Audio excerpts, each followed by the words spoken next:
अमूमन तौर पे हम पेरेंट्स को देखते हैं, वो बच्चों के बारे में बताते हैं कि बच्चे बहुत ज़्यादा गुस्सा करते हैं, या फिर हम बहुत सी बार ये भी देखते हैं कि बच्चे कंप्लेंट करते हैं कि पेरेंट्स बहुत ज़्यादा गुस्सा करते हैं, जो अननेसेसरी होता है। तो ये जो हमारी बॉडी में तब्दीली आ रही होती है, इसके पीछे एक हार्मोन होता है। वो हार्मोन कैसे आपके अंदर तब्दीली लेकर आता है और क्यों आपको गुस्सा आता है, ये मैं आपको वीडियो के एंड में बताऊंगा, और कैसे हम इस गुस्से से निजात पा सकते हैं। लेकिन उससे पहले मैं आपको एक स्टोरी सुनाऊंगा, जिससे आपको क्लियर हो जाएगा कि अगर आप गुस्सा इसी तरह करते रहे रेगुलर, तो आपकी लाइफ पे क्या इफ़ेक्ट्स पड़ेंगे और लोगों पे उस पर क्या इफ़ेक्ट्स पड़ेंगे। ये स्टोरी एक फैमिली की, जहाँ एक बच्चा था जिसका टेम्पर बहुत हाई रहता था, जो बहुत ज़्यादा फ्रस्ट्रेशन में रहता था, और कहीं ना कहीं उसने एडमिट कर लिया था कि उसकी लाइफ में अब कुछ अच्छा होने वाला नहीं है। यही वो रीज़न है जिसकी वजह से बच्चा अपनी फैमिली मेम्बर्स को, अपने रिलेटिव्स को, अपने दोस्तों को और आसपास के जितने भी लोग थे, उनको उसने बहुत ज़्यादा हर्ट कर रखा था, और हर तरीके से उन्हें परेशान करता था, अपने चीखने से, अपने चिल्लाने से और बैड लैंग्वेज यूज़ करके। एक दिन बाप अपने बेटे को बुलाता है, उसके सर पे हाथ फेरता है और उससे पूछता है कि बार बार वो ये मिस्टेक्स क्यों करता है, क्यों इतना फ्रस्ट्रेट रहता है, क्यों उतना टेम्पर उसका हाई रहता है, और क्या ऐसी वजह है जो उसने एडमिट कर लिया कि लाइफ में उसके कुछ अच्छा होना ही नहीं है। बच्चा इस बात को सुनता है, उसकी आंखों में आंसू आते हैं, वो बाप को गले लगाता है और कहता है मैं ऐसा बिल्कुल नहीं करना चाहता, पर मुझे पता नहीं क्यों ऐसा लगता है कि मैं फेलियर हूँ और मेरी लाइफ में कुछ भी अच्छा होने वाला नहीं है, और मैं शायद अपने गुस्से को काबू में नहीं कर पाऊँगा, इसी तरह शायद मेरा गुस्सा और बढ़ता जाएगा। हालांकि उसे पता था ये प्रॉब्लम उसके लिए भी बहुत ज़्यादा नुकसानदेह है। सारी बात सुन के बाप वापस अपने कमरे में जाता है, रात भर सोचता है कि इस परेशानी का आखिर हल है क्या।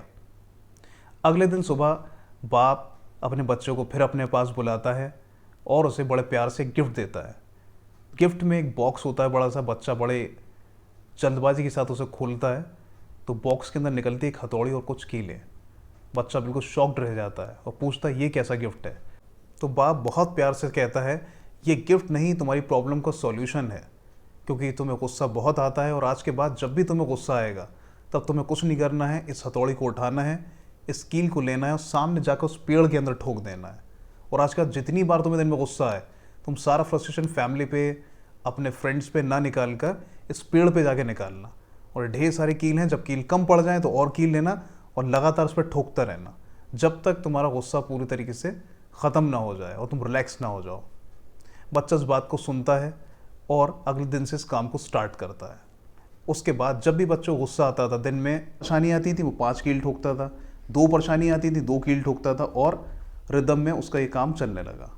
और धीरे धीरे उसका घर पर जो फ्रस्ट्रेशन निकलता था, जो टेम्पर बढ़ के घर वालों के साथ मिसबिहेविंग करता था, वो सब चीज़ें धीरे धीरे ख़त्म हो गई। लेकिन धीरे धीरे उस पेड़ के अंदर ढेर सारी कीलें इकट्ठी हो गई। फिर बाप अपने बच्चे के पास एक दिन दोबारा आता है और आके बोलता है कि जब अब तुम्हें खुशी मिलना स्टार्ट हो, दिन में 1 खुशी मिले या 2 खुशी मिले, तो तुम उसमें से वो कील निकालना शुरू कर देना। और धीरे धीरे वक्त बदलता है, बच्चों को खुशियाँ मिलना स्टार्ट होती हैं, उसको जॉब लगता है और ढेर सारी खुशियाँ मिलना स्टार्ट हो जाती हैं। अब जैसे जैसे खुशी मिलती थी बच्चा कील निकालता था, और अब निकलने वाला प्रोसेस स्टार्ट हो गया, क्योंकि वक्त चेंज होता है इंसान का, उस बच्चे का भी चेंज हुआ। फिर एक दिन ऐसा आता है, बच्चा दौड़कर अपने वालिद के पास आता है, उन्हें गले लगाता है और बोलता है मैं दुनिया का सबसे ज़्यादा खुशहाल इंसान हूँ। वालिद पूछते हैं ऐसा आपको क्यों लगा, तो वो बोलता है कि एक एक करके मैंने कील निकालना स्टार्ट करी थी आपके कहने पर कि जब मुझे खुशियाँ मिलेंगी मैं कील निकालना स्टार्ट कर दूँगा, और देखें आज जो पेड़ है उस पेड़ में एक भी कील नहीं है। वालिद उसकी इस बात को सुनते हैं और सुनने के बाद कहते हैं बेटा कील तो नहीं है, मगर आप उस पेड़ को जाके दोबारा देखो।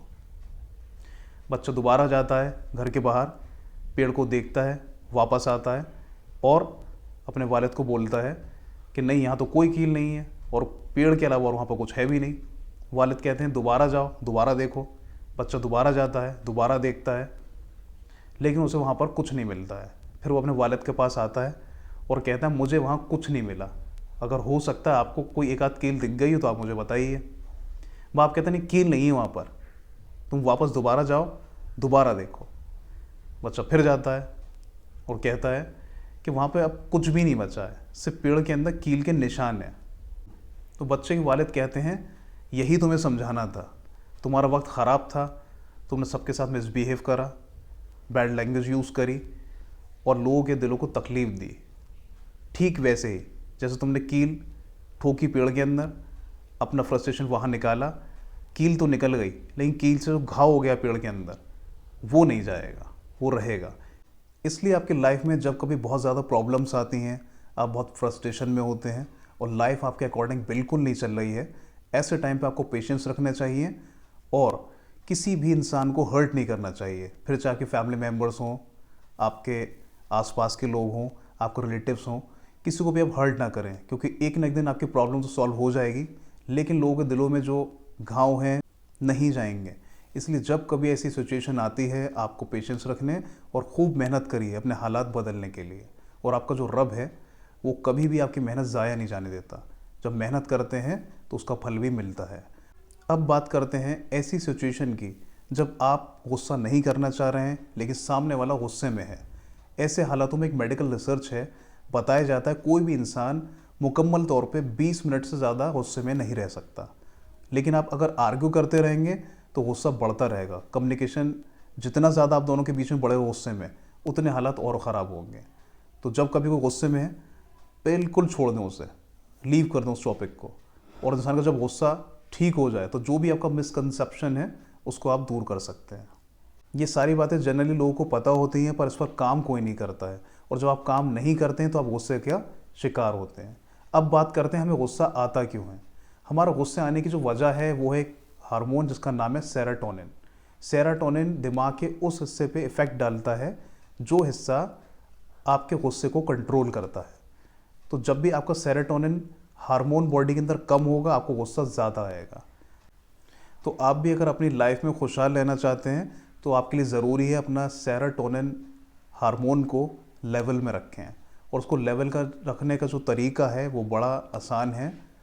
खुशहाल रहें, तनाव से दूर रहें और साथ ही इस चीज़ को एडमिट कर लें कि आपकी लाइफ में जो भी प्रॉब्लम्स आ रही हैं हमें प्रॉब्लम्स पे फोकस नहीं करना है, उसके सॉल्यूशन की तरफ फोकस करना है। अगर आप ऐसे चलेंगे अपनी लाइफ में तो तनाव से दूर रहेंगे और आपका फ्रस्ट्रेशन का कोई और शिकार नहीं होगा। अब बात करते हैं सब कुछ करने के बाद भी आपको गुस्सा आ रहा है तो उसके बहुत अच्छे अच्छे कुछ एक्सरसाइज हैं, जिसमें नंबर 1 आप 10 तक की गिनती उल्टी गिनना शुरू कर दें। 10, 9, 8, 7, 6, 5, 4, 3, 2, 1। दूसरा, दिमाग को डाइवर्ट कर लें, अकेले बिल्कुल ना बैठें और कम्युनिकेट करना बंद कर दें ऐसे हालात में। तो इंशाअल्लाह ताला आप गुस्से से दूर रहेंगे। Thank you so much.